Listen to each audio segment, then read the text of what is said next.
Hello everyone, pleasure to be connected again. On behalf of the NBSAP Forum, I welcome you all to the 5th webinar session in the Greening Consumption and Production Massive Online Open course. Today's webinar will focus on deforestation-free commodities, UNDP's Green Commodities Program. I'm Hina Ahmed, your course coordinator and co-facilitator. I most warmly welcome you all to this webinar session.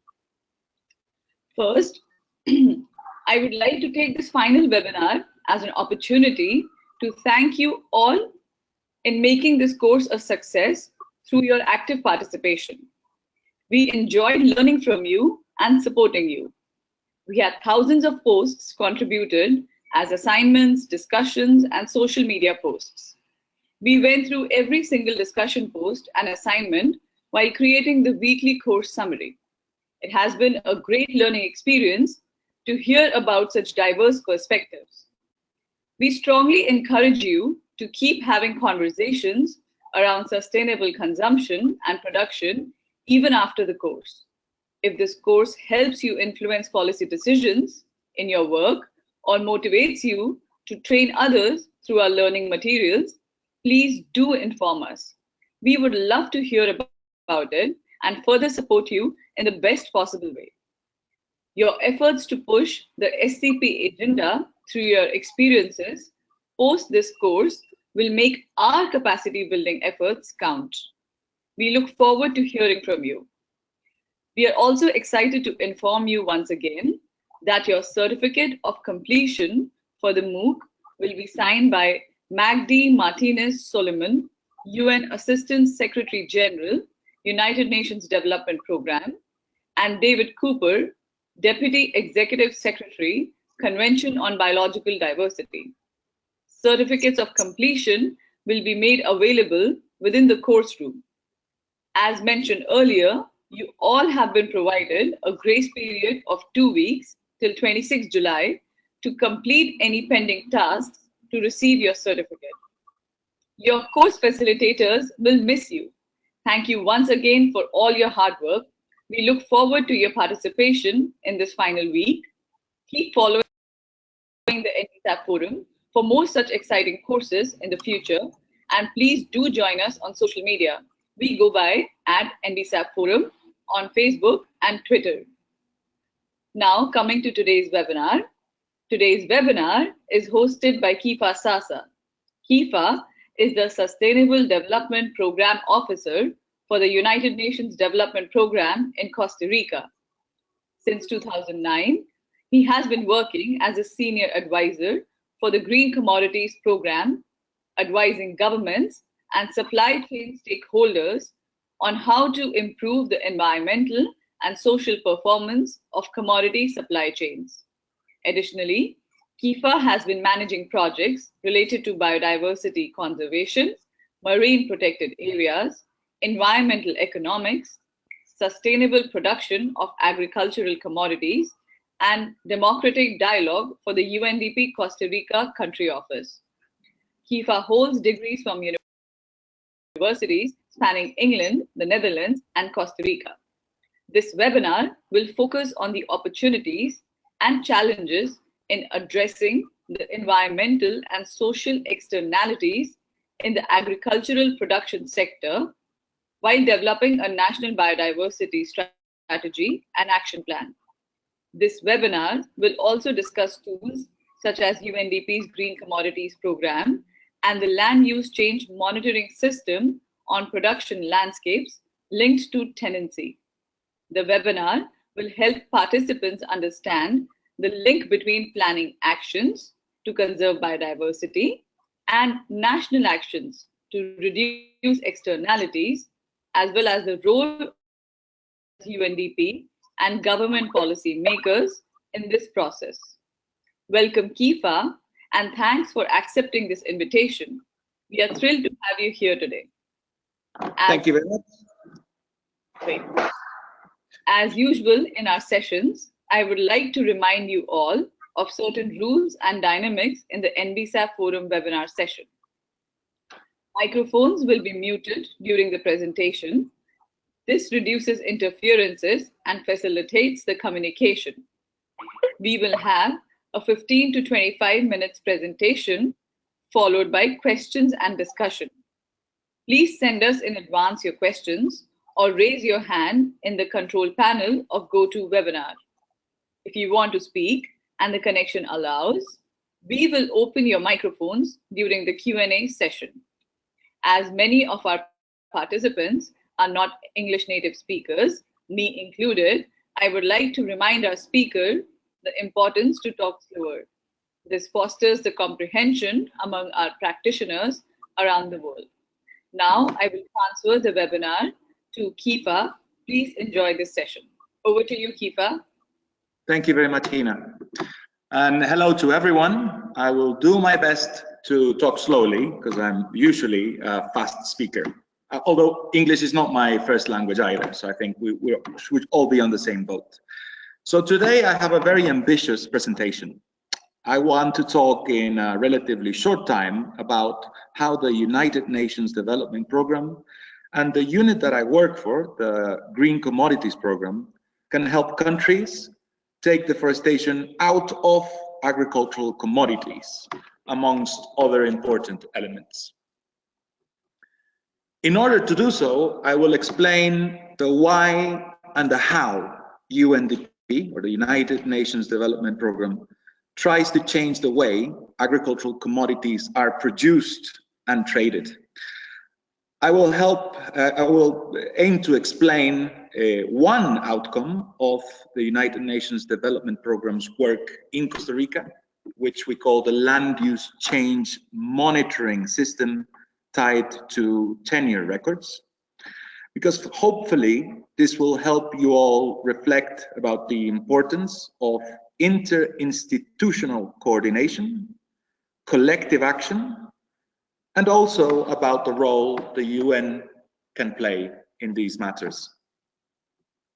Okay, so let me just start then with the why concentrate on agricultural commodities. A quick recap on that, because surely most of you are quite aware of the impact of agricultural commodity production in livelihoods and in the environments.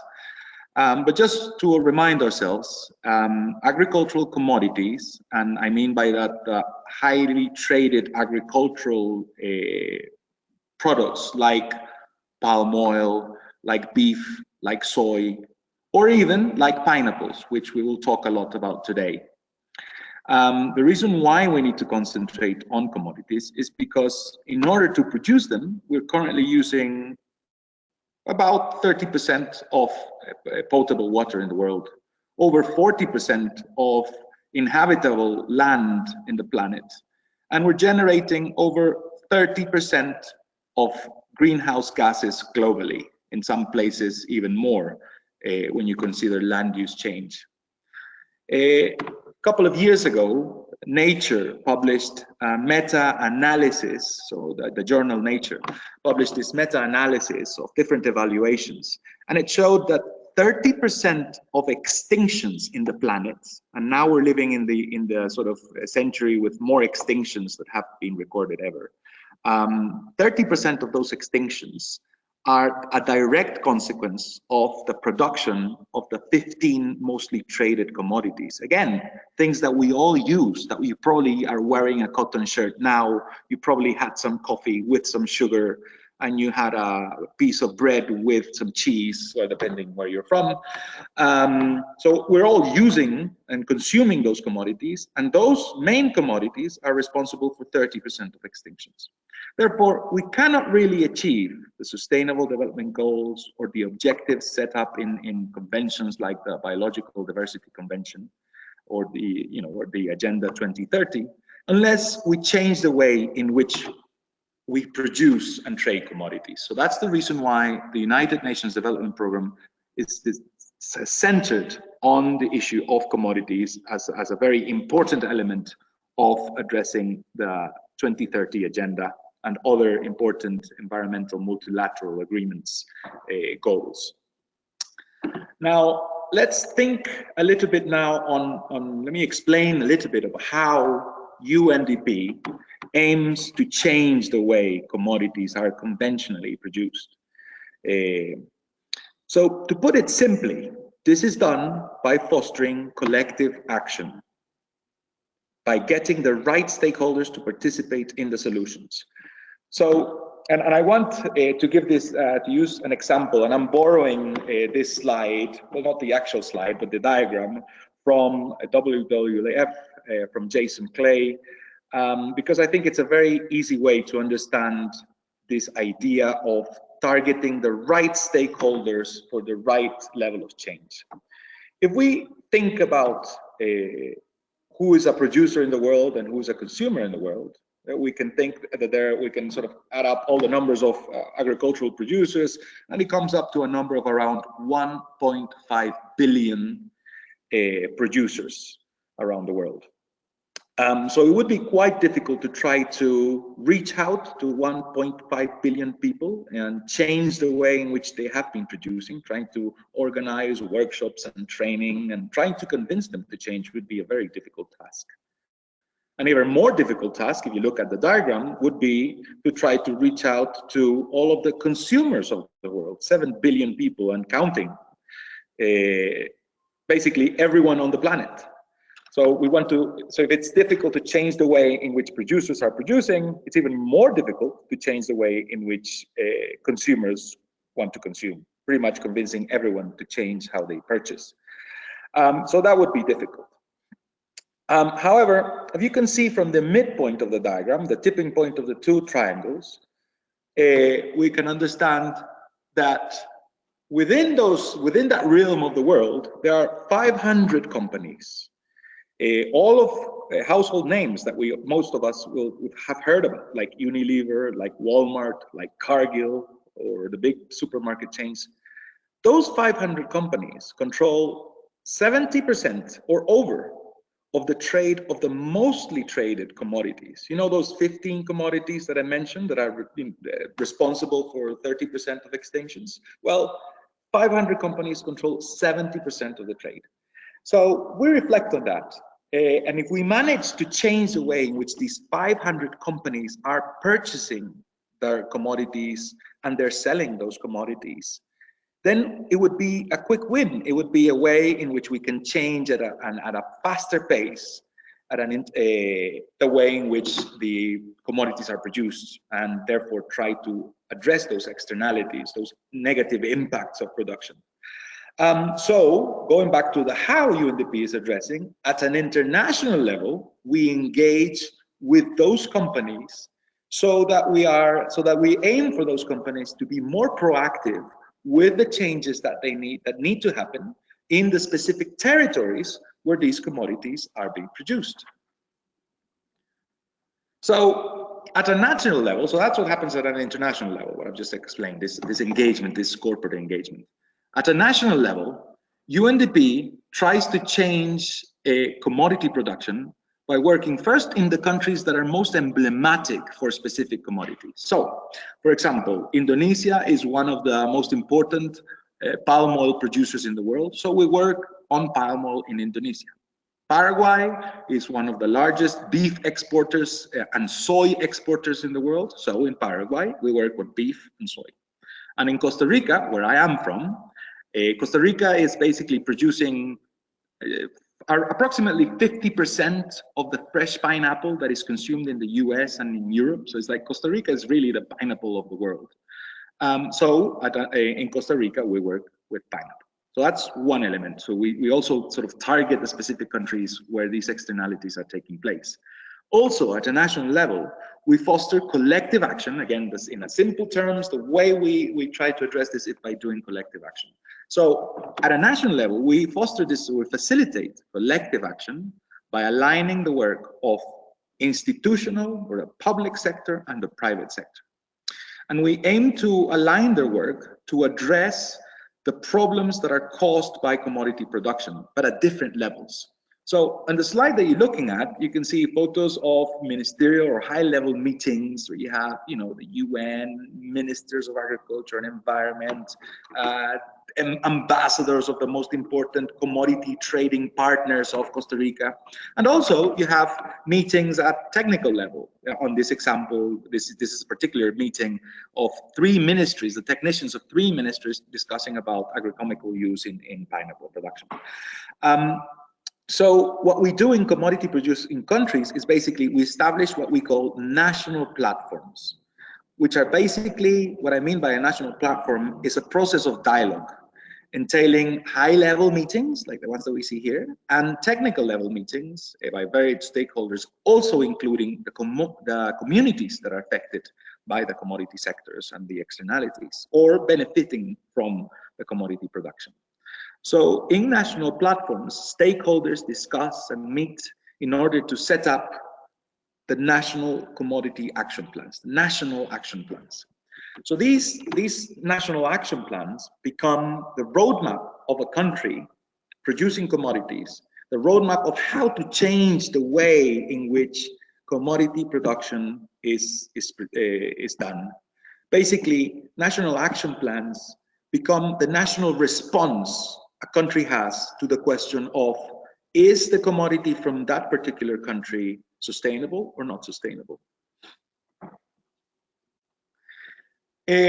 Action plans end up being just a list of the activities with clear targets, indicators, and the responsible parties that tackle the causes of problems. Again, the issue is to address the causes of the externalities, the causes of the impacts, the causes of those problems of commodity production.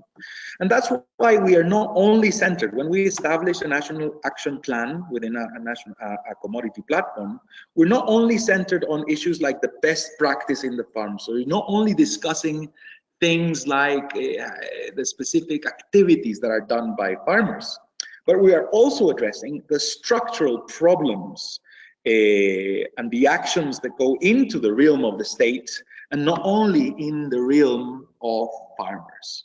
So as you can see in these examples, we have problems with water chemicals on the one hand in the green, and the specific causes to be there's insufficient staff of the ministries to inspect compliance with regulation, or the fact that extension companies recommend twice as much agrochemicals.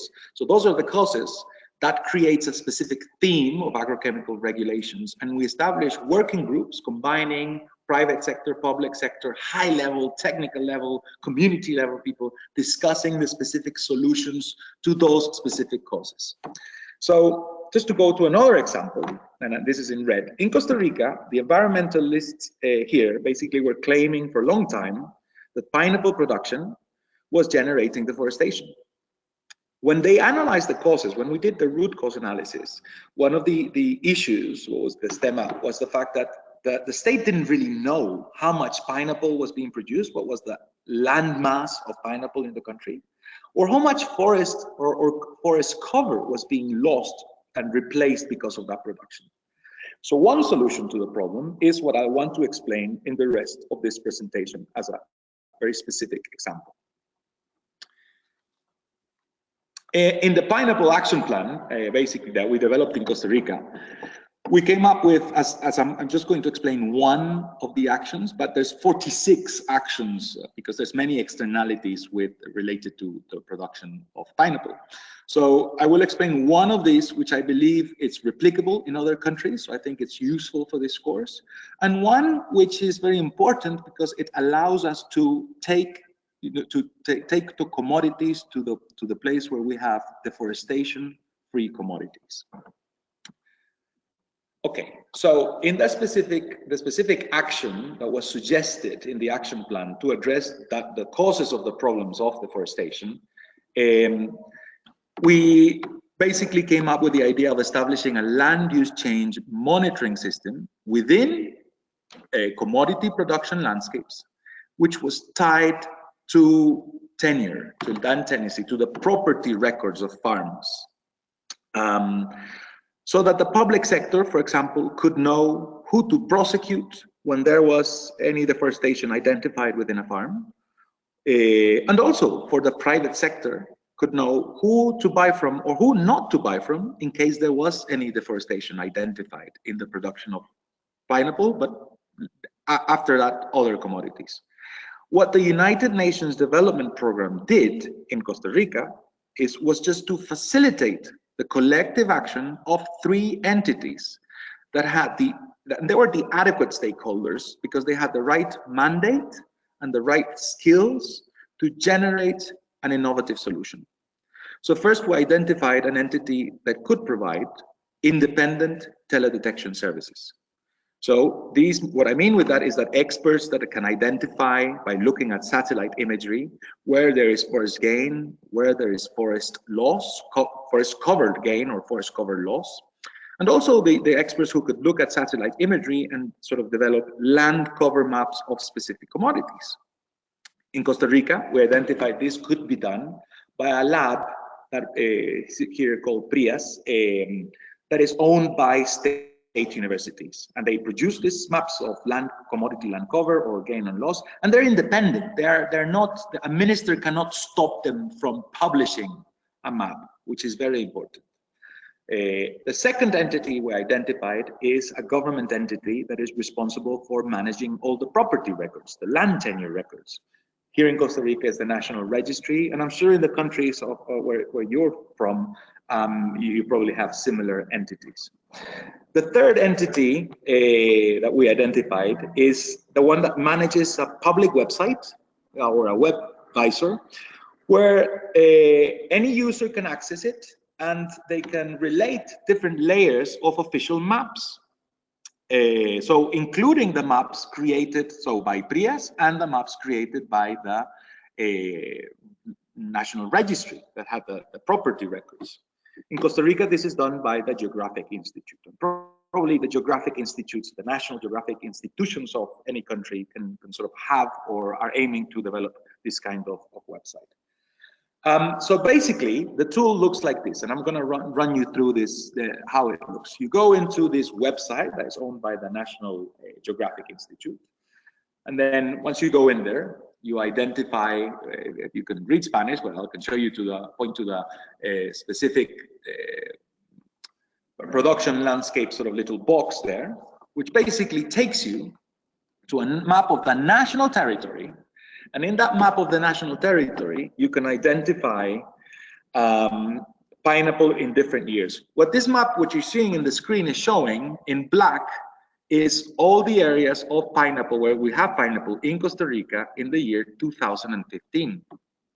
In red, what we can see is all the areas that we now have pineapple in 2015, where we had pineapple in 2015, but had replaced forest cover, comparing it to what happened, how the sort of landmass looked in the year 2000. So in 15 years, the red shows what the deforestation that has been caused because of pineapple production. The good thing is that the map allows you to zoom in and basically have an actual sort of imagery of where the forest is. And again, here in black, we're showing you what the pineapple production, where the pineapple production is taking place. And in red, we're showing you where there is pineapple production today, but that pineapple production basically had replaced forest cover. So look at the forest cover around that and have a look. So basically this is where they're starting. So there's a road taking you to that pineapple sort of section there. And that sort of area is expanding illegally. So what's interesting of this is not only that we can identify the where forest cover is being lost, but if you see the green boundaries, those are actually land tenure records. Those are this is the actual sizes of farms and the shapes of the specific farms that are registered in the National Registry. So that particular bit of red, there's a responsibility of 2 landowners for that destruction of the forest there. What's more interesting of this, of course, is that you can, more importantly, you can identify basically who the owner of this land is. And this is done by getting, you click on the sort of information layer in this map, and you can identify the specific farm number of that farm. And then once you have the farm number where you have identified forest cover loss because of pineapple production. We can go into another, sort of the National Registry website, and we can then just go click to do all the process to identify the specific owner. And if you see to the bottom of the page, Mr. Eliezer Gerardo Jimenez Montero is the owner of a land that had forest cover, and that forest cover was replaced by pineapple from the year 2000 to the year 2015. This is obviously and this is illegal in Costa Rica. Land use change is illegal in Costa Rica. So basically, this is a high possibility that Mr. Jimenez Montero has not been compliant with this piece of information. So again, the solution that I've just explained. It's a solution, meaning the land use change monitoring system tied to tenure, solves the cause of the problems identified of pineapple production in Costa Rica.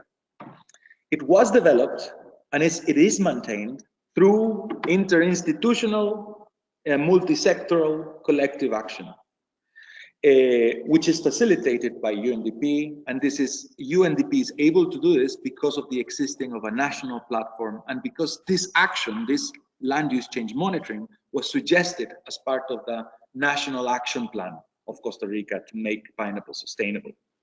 And not only that, it goes beyond the problem of pineapple, because now the system has proven that it can be a very interesting tool for producers, basically because it doesn't represent a cost for a producer to show that, to verify that their land, their production unit is free of deforestation. And it doesn't have a cost, doesn't represent a cost for example, one of those companies that we saw at the beginning of the slides, that sort of trade these commodities, for them to access this website and identify who has been responsible for deforestation on a previous year. One thing I haven't mentioned is that although you saw an example of 15 years between the year 2000 and the year 2015 of pineapple production and forest cover loss or gain, we are starting to do that on a yearly basis. So from now on, if you're a buyer, you can verify every year if on the previous year there was any deforestation caused by any of the farms that are sort of saying, your providers are telling you that that's where your produce is coming from. And again, if you're a producer, you can also explain if there is any, if you can claim to be deforestation free. I've explained this as a negative in terms of deforestation loss, but it could be done in a positive again.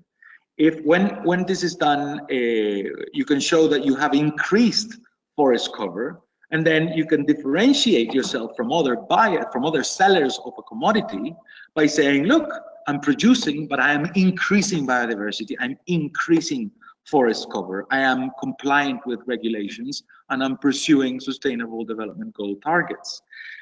So obviously this becomes a very relevant tool. So let me try to wrap up, because I think it's this will allow for some interesting questions and more of a discussion now. We need to address commodities, agricultural commodities, if we are to meet the Sustainable Development Goals, if we are to meet the Biodiversity Convention goals, and basically if we are to avoid extinction, even our extinction. So addressing commodities entails collective action. Simply, put it simply, just a collective action that it's interinstitutional, that is multi-sectoral, that has different layers.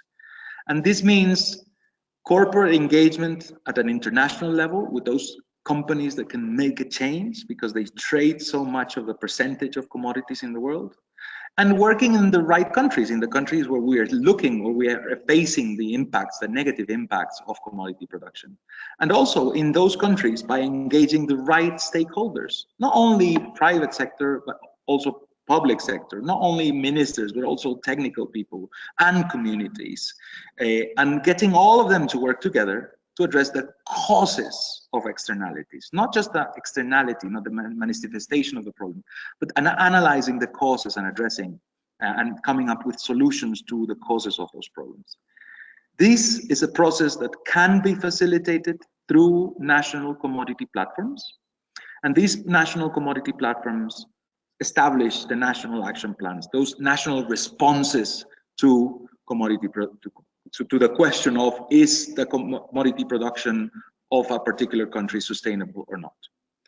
And these action plans can include activities like the monitoring, land use change monitoring system linked to tenure that I've just explained as one example, which I think it's important because it can help us address one of the most important challenges that we face now, which is to make sure that commodity supply chains are free of deforestation. The website that you see below, mocup.org, is where you can find in Spanish and in English the technical documents, some videos, and brochures explaining this land use change monitoring. Again, UNDP is in the position to support countries set up these kinds of systems, because we think these are low-cost systems. They are and they allow growth and compliance with SDGs. And with that, I will allow Hina to help me out with any questions that the public might have regarding my presentation. And thank you for your attention. Many thanks, Kifa, for sharing your valuable time with our participants. This was an extremely interesting presentation and most helpful for our course participants to begin week 6 of the course. Now, I would like to invite our attendees to share their questions, doubts, and comments in the question box, or press the raise your hand tab to participate in the question and answer session. Please use the control panel of the GoToWebinar platform. We can open your microphone or read your question depending on your preference. Once again, I strongly encourage you to ask questions. It is a privilege to have Kifa with us today. Please don't hesitate. We can all learn from each other. Asking questions to initiate discussion is one step forward towards it.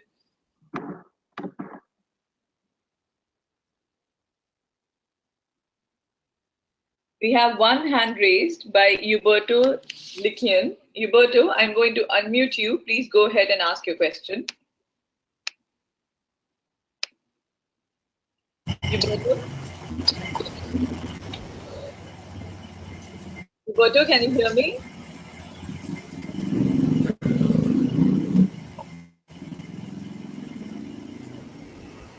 I will move on to the next people. Next hand raised is by Anil Kumar Nadesa. Anil, I'm going to unmute you. Please go ahead and ask your question.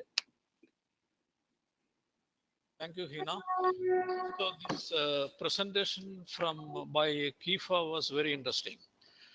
So his comment on the 30% extinction happens because of the 15 commodities, the raising of 15 commodities. So this is largely because we are going for the monocrop factory kind of farming. So my question is, in your country, particularly in Costa Rica is well known for the power of social progress. So where instead of the large scale monocrop farming, instead of such kind of farming system, whether there is kind of the multi-crop farming where the family farmers engaged in producing, for example, in case of pineapple, whether is it possible to cultivate in a multi-crop manner, not as a monocrop manner, because in that case you can simultaneously conserve biodiversity and have the commodity production. So is such kind of farming practices in your country as well? Yeah. Okay. Should I answer straight away, Hina? Or am I being? Yes, go ahead. Okay. Okay.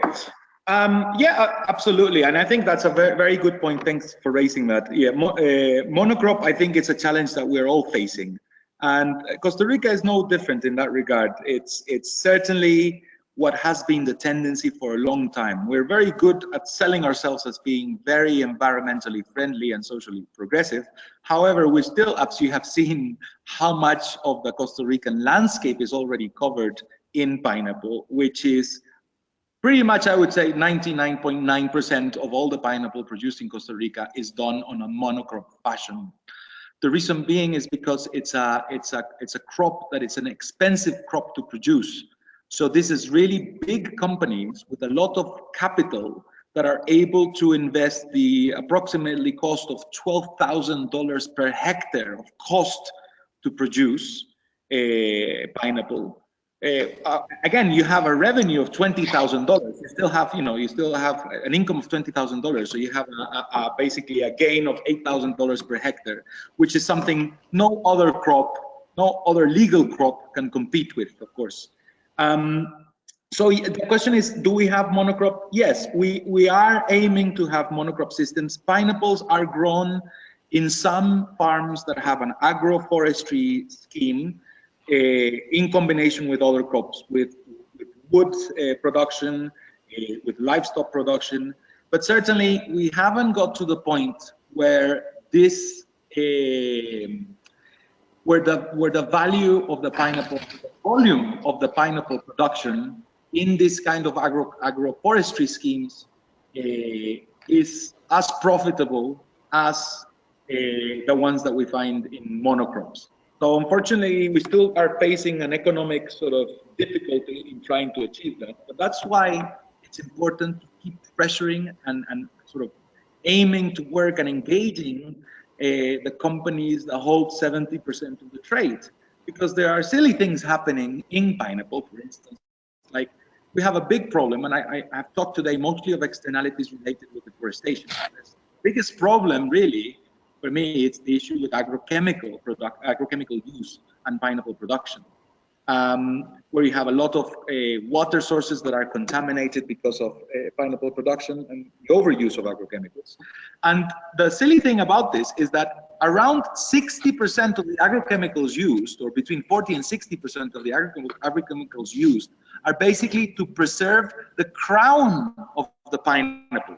So not what you eat, but what you expect to find in a pineapple, because the international market aims to have a pineapple with a crown.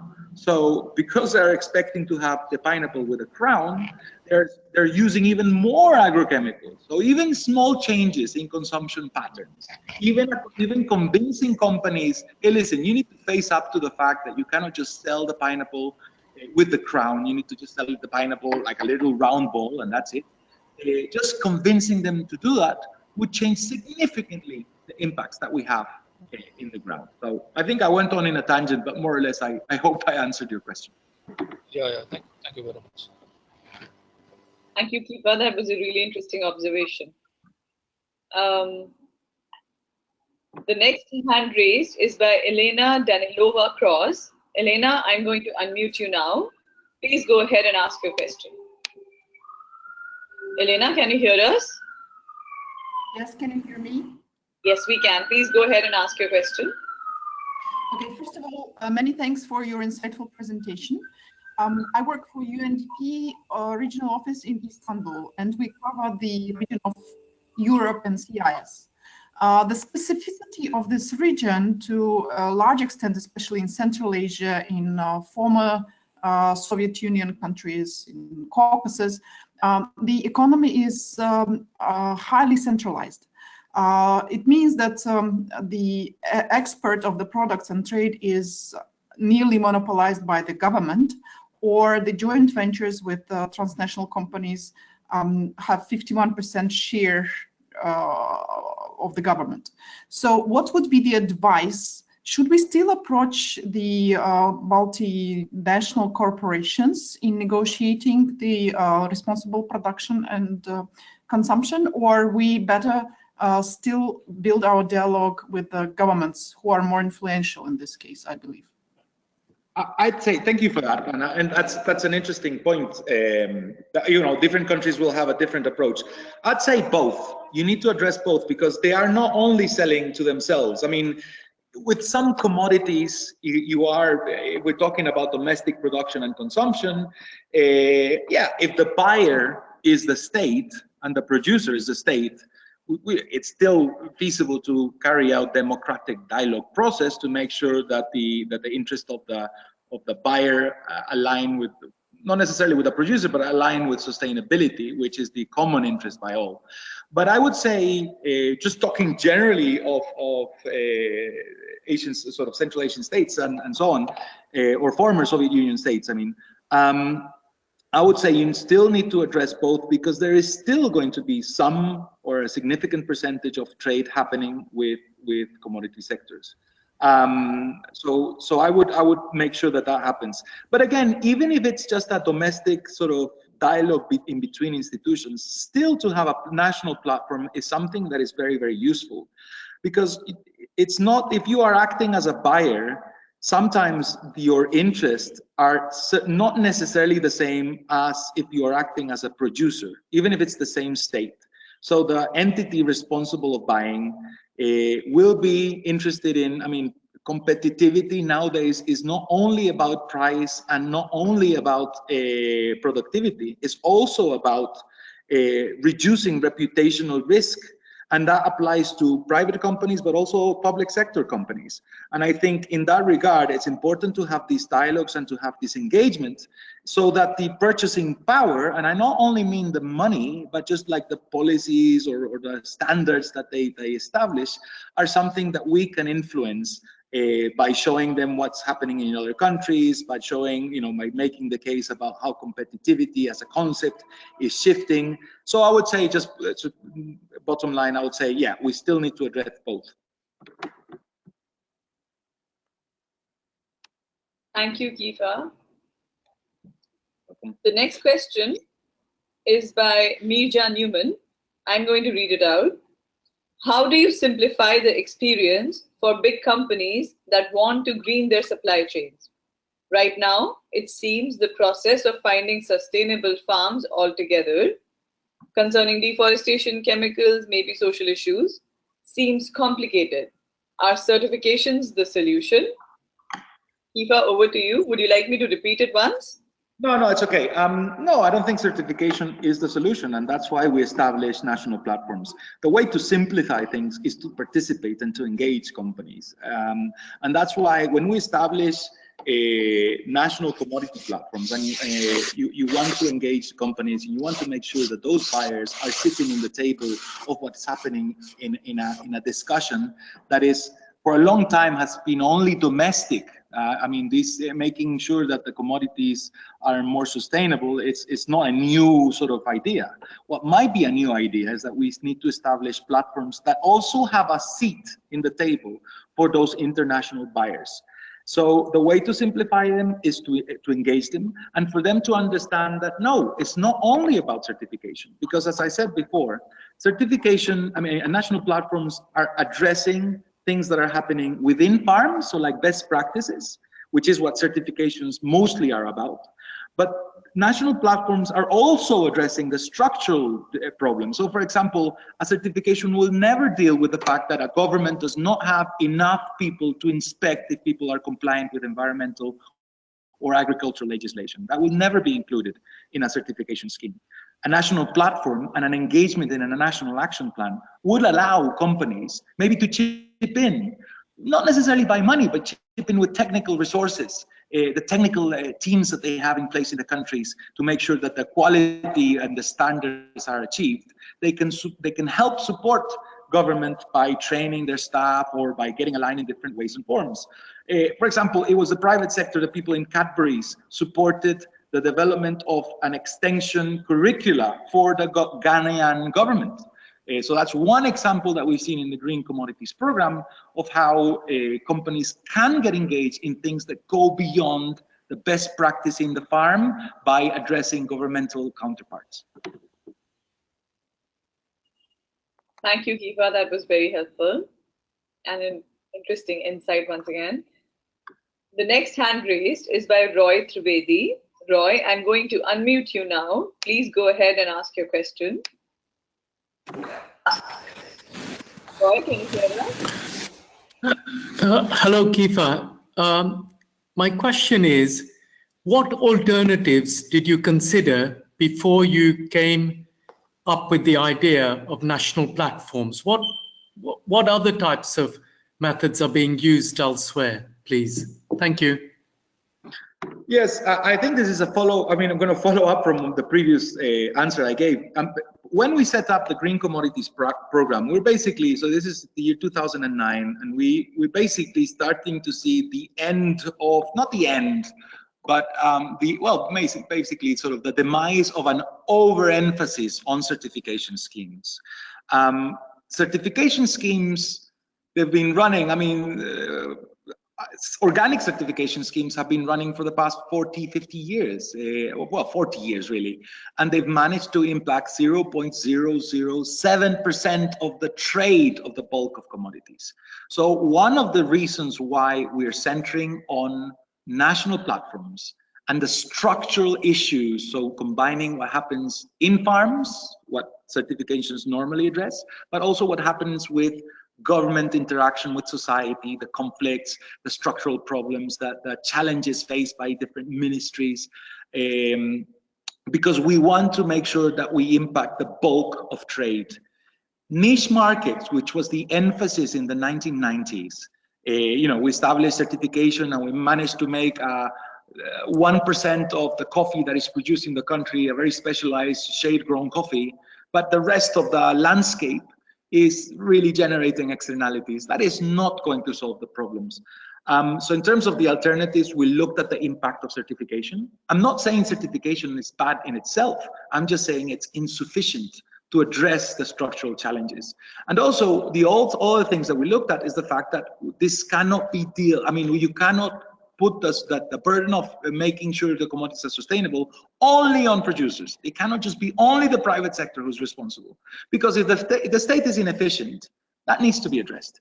If we, for 30 years of structural adjustment, we've dismantled the extension services and the sort of social welfare systems in the countries, we need to sort of pick up and sort of look back at extension services and boost them. Again, another example of Costa Rica. In Costa Rica, the problem with agrochemicals that we faced, and you probably read this from one of my slides, was that the private sector extensionists, who are what we mostly have now after a dismantlement of the extension service of the state, are telling producers to use twice as much the agrochemical that they're selling, of course, because they want to sell as much as possible.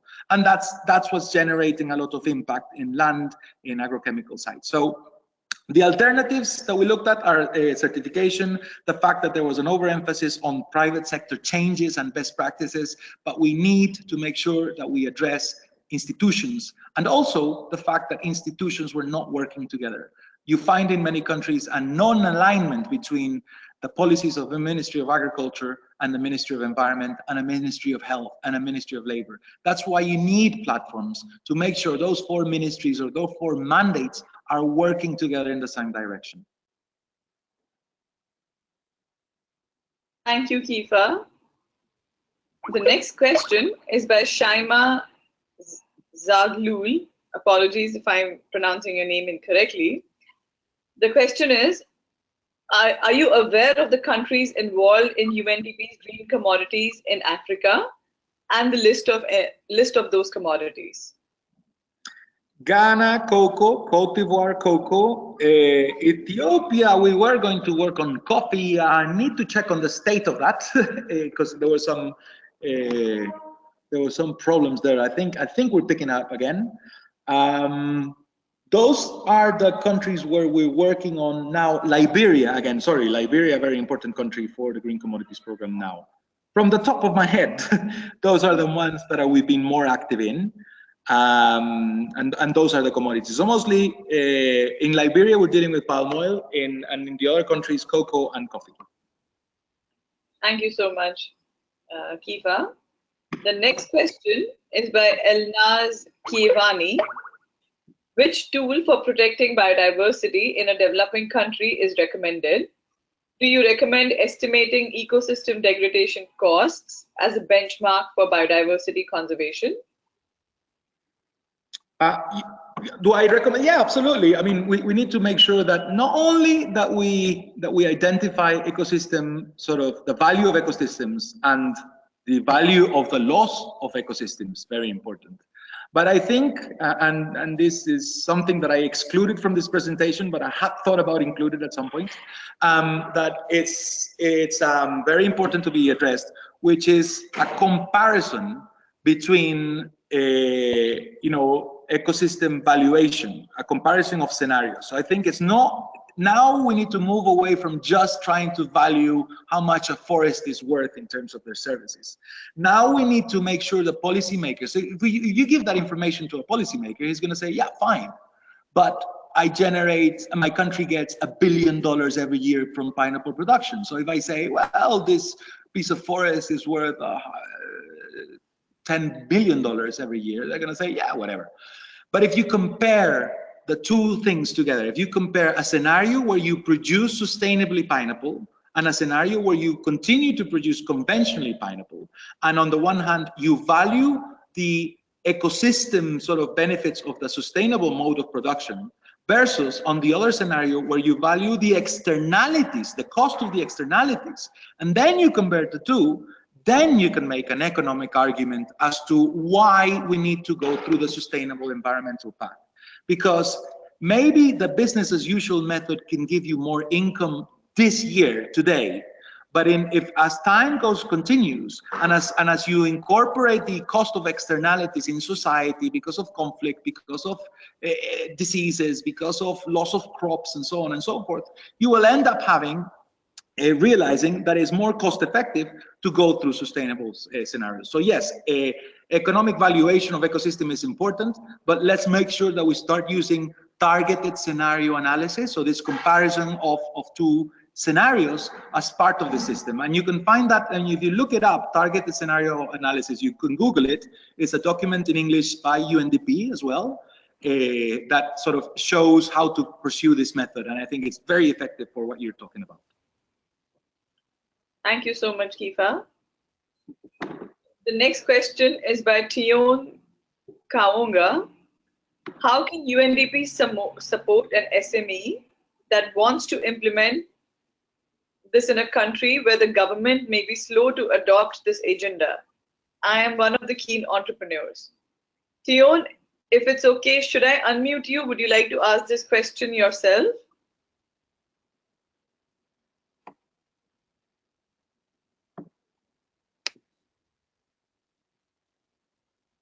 Tion, can you hear me? I'm not sure if this is clearly written, Kifa. I can try to, I can sort of give it a go. So a small, medium-sized enterprise, is that what I mean, SME, yeah? Yes, I think so. Yeah, okay, so a small business. So again, for example, I've just went on for a couple of minutes talking about the land use change system. So that's one example of how you can differentiate yourself as a commodity producer, whether you're big or you're small. And now this is very important. I don't know if you've seen in the course so far something about the New York Declaration on Forest or the Amsterdam Declaration.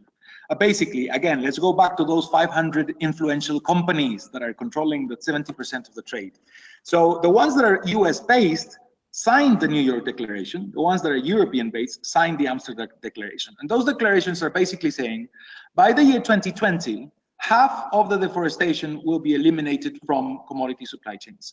And by 2030, all of the deforestation will be eliminated from commodity supply chains. So how can UNDP support? One example would be to establish in your country a system like a land use change monitoring tool that will basically, and as I mentioned before, this doesn't entail a cost for the producer, so it's obviously very beneficial for a small businessman that is producing commodities. If UNDP establishes a system like this in the country, and a producer is able to verify, to show to their buyer that his or her farm is free of deforestation, then you're better positioned, you're more competitive considering the New York or the Amsterdam Declaration, depending on who your buyer is, to basically continue your trade or to have better prices or to have a priority in selection. So I just basically to touch upon one example of what we could be doing again as UNDP, because I don't think we can as UNDP support like small, just concentrate on one SME or another, but basically generate the structural solutions in a country that generate the conditions in which SMEs are able to flourish and to participate in international sustainable commodity trade. Well noted, Kifa. Thank you so much. The next question is by Jamie Williams. How is equity, rights of indigenous people, and pro-poor outcomes ensured regarding land use policies and environmental protection? Ooh, okay, can you read that out again? Sure. I think Jamie has also raised her hand. Why don't I unmute her and maybe she can elaborate more? Jamie, can you hear us? Yeah, I don't want to give you a shock, but she's a he. Sorry. Please go ahead and question. My question is, Kifa, is how is equity, rights of indigenous people, and pro-poor outcomes ensured regarding land use policies and environmental protection? Okay, yeah, I get you. Okay, so maybe I won't go into all of the different angles because it will be like a very long discussion, but just to cut short, let's give the example of indigenous peoples and basically, and which in the context of Latin America, well, in the country, most countries in the world, it's also very much aligned with pro-poor emphasis. By trying to support the interinstitutional action of layers of map information being made available to the public on a yearly basis related to commodity production, one of the big problems that we're facing with commodity production is the invasion of indigenous territories because they're poor, because they don't have enough support by government, so they're not very able to sort of defend themselves. And this is something that I've seen personally happening in a lot with soy production, for example, in Paraguay. So by developing land use monitoring systems, you are basically showing, let's imagine another layer that I didn't show you in Pineapple there, one showing you the indigenous territories. If you see an expansion of Pineapple taking place within an indigenous territory, you have a double negative there. You have the forest loss, which is illegal, or the invasion into indigenous reserve or territories without the consent of the indigenous groups. And that basically, because this is free and this is available for companies and with support of entities like UNDP to tell these companies and to engage these companies to use these tools that are of no cost to them, they would be able to make sure that they don't have a reputational risk from purchasing from someone who is violating indigenous rights and basically enhancing these things. And also there's other ways to try to sort of use land use systems and these sort of mapping tools by, for example, trying to show also sort of identify geographically those particular farms that have an interesting approach with regards to pro-poor, like for example, those companies that are producing commodities with a fair trade scheme that is sort of more equitable with regards to the salaries or the income of the producers of the original producers of commodity sectors when they sort of show up in a map. And again, this will allow buyers in a quick way, without much fuss, to identify who best to buy from, to keep their reputational sort of risk in place and to make sure they are sort of equitable in their purchasing as well. Thank you, Kifa. The next question is by Leba Halufaki. Excellent presentation, Mr. Sasa. Thank you. What actions have been implemented for deforestation and biodiversity laws by sugarcane farming that UNDP has implemented? Haha, is that question in Costa Rica or in general? In Costa Rica, in general, I wouldn't be able to answer that. I can tell you that we had an attempt to establish a specific national platform in El Salvador. Again, El Salvador is not the most important commodity producing country for sugar. But we did discuss the fact that a commodity platform could support the discussion on important technical elements in sugarcane, like the cutting on green versus the burning, which is is like a bad practice that is still taking place in many sugar producing countries. And the same kind of logic of a platform and aligning with the buyers, like for example, we had an engagement, an interesting engagement with Green and Blacks, who are the people who buy the sugar for Cadbury's and Kraft chocolate. And they're particularly keen in joining up forces with, well, they were a couple of years ago, in aligning with this kind of discussions taking place at a national level, because they want to make sure that there is an availability of either organic sugar, which is very sort of well regarded in the markets, or at least sugar that is conventional sugar that at least doesn't have such a high sort of carbon footprint. So again, there has been some attempts. We do not have right now an ongoing sugar platform. Would love to. I think it's something that can be arranged. But those have been the experiences so far. And in Costa Rica, we will include sugar in the land use change monitoring as of next year. So at least, although we haven't established a platform to address sugar, we will be monitoring what forest may be at risk because of sugar plantation. So there are two sort of angles of what we can be doing with regards to sugar. Thank you so much, Kifa. And with this, we come to an end of the questions that have been posted in the question box.